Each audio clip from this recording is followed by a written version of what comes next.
Bonjour Madame la Ministre de la Bonjour. Culture. On se demande si on peut enlever le On masque va en plein l'ôter air. exceptionnellement, on est à bonne distance. Je suis vaccinée et j'ai attrapé le Covid. Ah. Donc tout Et est... ça va mieux? Ça va mieux, ça va Vous bien. n'êtes pas dans ce qu'on dit un Covid long? Si, je suis dans un Oui. Covid long, mais il faut regarder ces choses à distance et considérer que ces petits ennuis doivent être Hein? maîtrisés. De côté. Vous avez entendu Olivier Véran, le ministre de la Santé ce matin, il a dit, je le cite, il faut revenir à la pratique systématique de protection face au Covid, et notamment face à ce variant Delta. Nous ne sommes pas sortis de la pandémie, mais la condition pour que le monde de la culture retrouve une vie normale, le cinéma, les théâtres, les concerts, les spectacles vivants, c'est un triptyque. 1, se faire vacciner, se faire vacciner, se faire vacciner. 2, le pass sanitaire. Et 3, le respect des mesures de protection, se laver les mains, porter le masque et bien aérer. Mais là, il n'y a pas de problème, Oui. on est super aéré. Oui. On ne va pas plus loin pour l'instant, malgré cette menace du variant Delta. Les choses s'analysent au fur et à mesure, mais nous avons déployé, si nous les respectons, des mesures qui sont de nature à nous faire traverser cette crise sans retomber dans le confinement. Mais j'allais dire, nous tenons tous un peu les solutions entre nos mains, hein. La vaccination, c'est un acte qu'on fait, qu'on accepte. Le pass sanitaire, on se le procure. Les gestes de protection aussi. Les Français tiennent la vie normale entre leurs mains. Oui, la semaine prochaine, des mesures annoncées par le gouvernement pourraient toucher le monde de la culture, les festivals annoncés cet été ou pas? Si, enfin, je ne vais pas m'avancer sur des décisions qui seront prises la semaine prochaine, hein, puisque effectivement la situation évolue, je dirais, de jour en jour. On a dépassé, hélas, les 4000 cas détectés par jour, comme l'a dit excellemment le ministre de la Santé, mais on voit aussi se déployer ces mesures opérationnelles qui permettent de bâtir un modèle résilient. La vaccination se déploie très bien sur la deuxième injection, petit ralentissement sur la première injection, donc il faut vraiment y aller. Le pass sanitaire est opérationnel.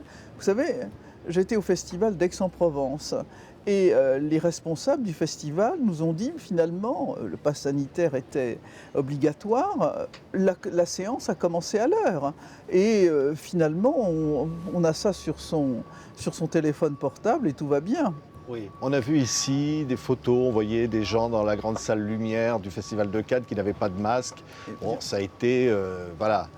Eh bien, ils avaient tort, ils ne se sont pas conduits de manière responsable. Je sais d'ailleurs que Pierre Lescure a l'intention de faire un rappel à l'ordre sur ce sujet. Il faut qu'il y ait le pass sanitaire et ce sera le masque en salle et le pass sanitaire quand c'est nécessaire. Et voilà, c'est pour soi et aussi c'est pour les autres. C'est une démarche altruiste. Oui, vous diriez pour l'instant tout est bien respecté. C'est-à-dire là, il va y avoir le festival des Francophonies de La Rochelle. Il y Où aura, je serai lundi oui, d'ailleurs. le festival du film francophone d'Angoulême à la fin du mois d'août. Tout est... Écoutez, voilà. je le répète, si nous respectons ce triptyque, si nous avançons sur ce triptyque, nous bâtissons ce modèle résilient qui nous permettra de ne pas revivre ce confinement qui a tellement fait souffrir le monde de la culture, le monde du cinéma et du spectacle vivant. Oui, vous aviez entendu Marion Cotillard qui a dit on ne nous a pas assez écoutés pendant le confinement, nous les gens de la culture, on ne nous a pas jugés essentiels. Ça vous a énervé Non, ça ne m'énerve Oui. pas parce que je comprends la souffrance des artistes qui sont privés de leur public. Ce qu'il y a, effectivement, le mot de non essentiel ne s'adressait pas en fait à la culture.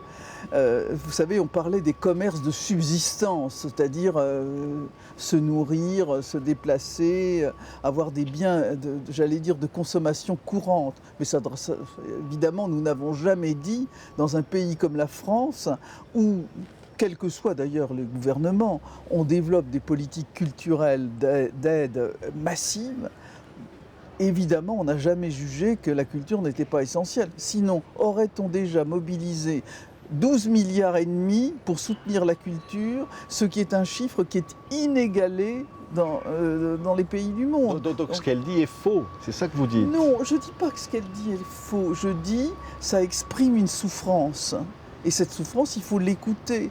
Parce que Bien sûr, il y a des aides massives, mais ce contact avec le public dont un artiste est privé, toutes les aides du monde ne peuvent pas le redonner. Et cette souffrance, il faut l'entendre. Oui, et ce soutien va continuer. Et ce soutien va continuer. Quoi qu'il en coûte. Il continue d'ailleurs, alors que nous avons, puisque nous sommes ici pour le cinéma, alors que plus d'1 milliard d'euros ont été consacrés au cinéma, j'ai remis sur la table il y a un mois 80 millions d'euros, 60 millions pour aider les salles dans la réouverture, parce qu'on sait bien que bon, il y a des à-coups dans la fréquentation des salles, 10 millions pour les distributeurs, 10 millions pour les producteurs, et je viens à nouveau la semaine dernière de remettre 20 millions de crédits sur la table pour le monde de la culture. Donc on est là, on regarde ça, on traite toutes toutes les situations, parce que le monde de la culture, il est très divers. Il y a des petits, il y a des gros, il y a des structures en région, à Paris, il y a des théâtres subventionnés, d'autres qui ne le sont pas. Donc voilà, il faut faire du cousu humain, et c'est ce que je veux faire. Oui, et ici, le Festival de Cannes vous montre que ça a marché. Parce qu'au fond, vous voyez la sélection, vous voyez les films français qui sont en compétition, vous en voyez certains. Vous vous dites, voilà, il y a encore beaucoup de choses qui ont pu se faire. Écoutez, c'est extraordinaire, parce que le cinéma ne s'est jamais arrêté. D'ailleurs, Jodie Foster l'a dit dans la cérémonie d'ouverture. En France, grâce au soutien qu'on a donné au cinéma et à l'autorisation des tournages que j'ai donné, et je me suis d'ailleurs rendu sur plusieurs tournages, 150 films sont sortis.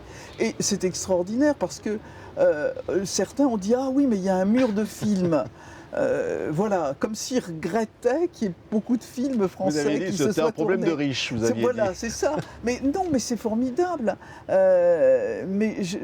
Voilà, et d'ailleurs on les a très bien, si vous voulez, on a très bien fait la jointure avec ça, et finalement le film de création ne s'est jamais arrêté, et quand on a relancé les salles le 19 mai, eh bien c'est un film français qui a bousculé le film de Dupontel avec Adieu les cons. Oui, oui. Et alors, vous diriez que là, le festival a fait sa mue, parce que là, la parité homme-femme, l'engagement, Spike Lee qui préside, voilà, et on sait ses engagements pour la cause des Noirs, et puis derrière, il y a une section qui a été créée pour les films, pour l'environnement. Enfin, tout ça, vous dites, ça va dans le bon sens.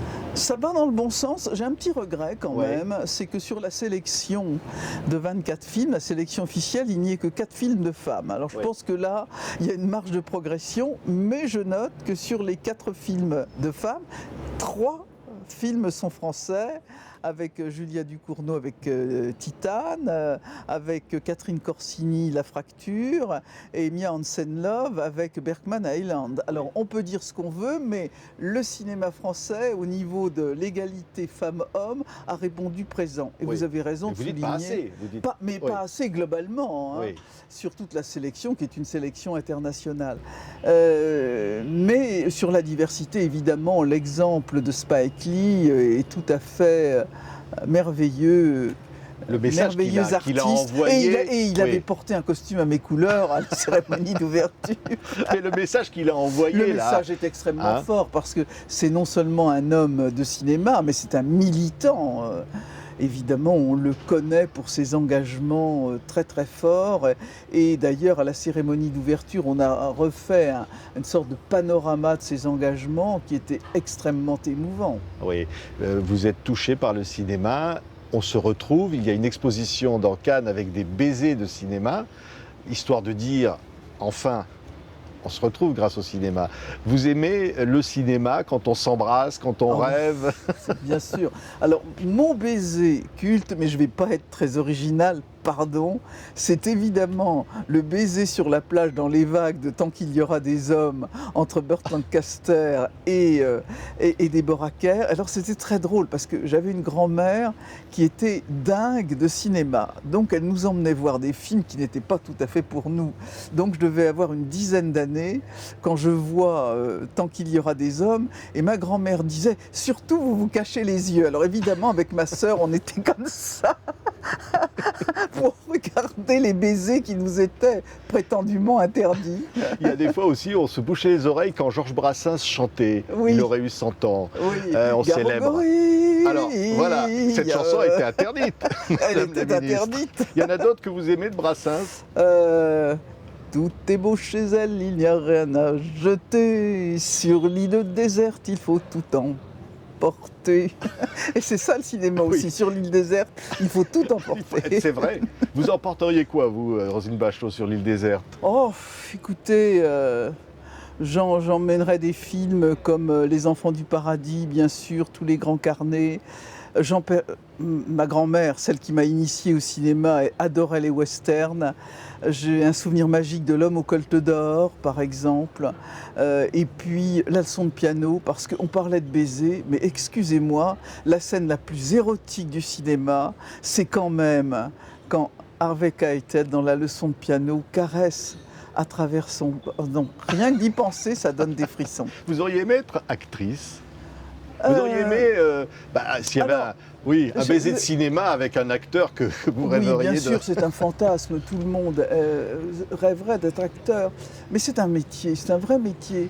D'ailleurs, je suis un peu surprise de voir maintenant, et dans le cinéma et dans le théâtre, débouler sur la scène ou dans certaines œuvres, des gens qui ne sont pas des acteurs, comme si n'importe qui pouvait être acteur. Non, c'est pas vrai.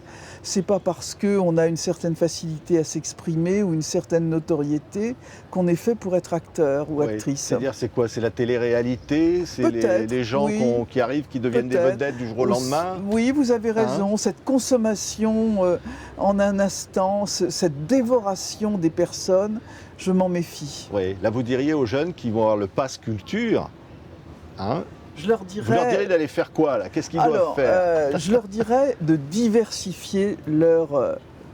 J'aime pas ce terme de consommation, mais je l'utilise. C'est vrai que dans la période de confinement que nous avons vécue, 80% des achats se sont concentrés sur les livres. Maintenant, le travail que nous allons faire, c'est de diversifier cela. Mon petit-fils s'est acheté une guitare avec le pass culture. Voilà, on peut s'acheter un instrument de musique, on peut aller au cinéma, on peut évidemment aller au théâtre. Je dois dire que j'ai tenu aussi à ce que ce pass culture, au départ, il n'était que pour les plus de 18 ans, les majeurs. J'ai voulu que ces 500 €, ils soient répartis 300 € après 18 ans et 200 € avant, pour un accompagnement, pour que les enseignants permettent de dire « mais oui, tiens, il y a ça qui va te plaire, il y a telle ou telle œuvre », les accompagner, parce que c'est là que se font les goûts. En tout cas, c'est un grand succès parce que déjà dans la généralisation, sur une génération dans l'année qui fait un peu plus de 800 000 personnes, on a déjà, et mes chiffres datent déjà de 15 jours, on a 560 000 personnes qui se sont inscrites. Et vous savez que vous pouvez vous inscrire parce que j'ai l'impression que vous n'êtes pas dans l'âge du pass culture, mais c'est une sorte de GPS culture, c'est-à-dire que vous êtes géolocalisé et vous avez toute l'offre culturelle qui apparaît. Donc abonnez-vous au pass culture, même si vous n'avez pas les 500 €. Merci beaucoup Roselyne Bachelot, Merci. ici au Festival de Cannes sur TV5 Monde, la chaîne de la francophonie et de la culture. Merci d'avoir été notre invitée. Merci à vous.